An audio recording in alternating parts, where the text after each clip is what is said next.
Unité didactique numéro 10. Vocabulaire. Les mots et expressions du temps. J'observe les phrases suivantes. Hier, j'ai lu une belle histoire. Cette première phrase appartient à l'époque du passé. Alors l'expression du temps hier nous indique que cette action est déjà finie.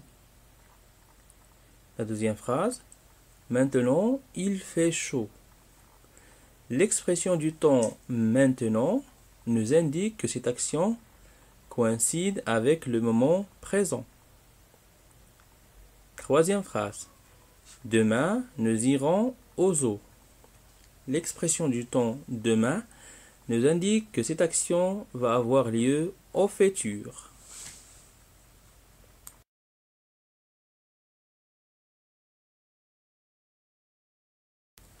Alors on a déjà vu les époques dans l'axe du temps. Alors lorsqu'on parle du passé, on parle d'une action qui a déjà eu lieu dans le passé.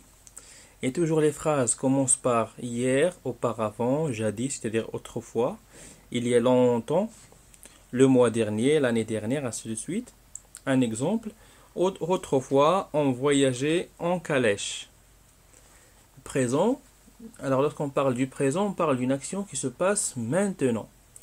C'est-à-dire que la phrase doit commencer avec maintenant, pour l'instant, immédiatement, en ce moment.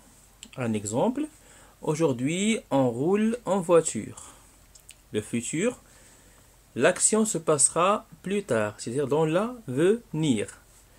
Alors la phrase va sûrement commencer par bientôt, l'année prochaine, demain, le mois prochain, plus tard, dans un jour. Exemple, bientôt on voyagera en soucoupe volante.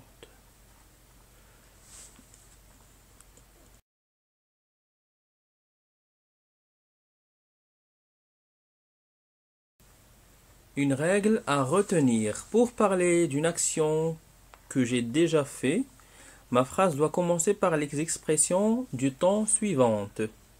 Hier, la semaine dernière, il y a longtemps, jadis, autrefois, etc.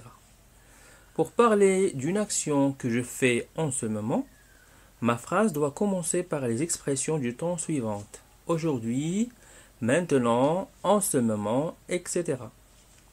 Pour parler d'une action que je vais faire au futur, ma phrase doit commencer par les expressions du temps suivantes demain, le lendemain, l'année prochaine, etc.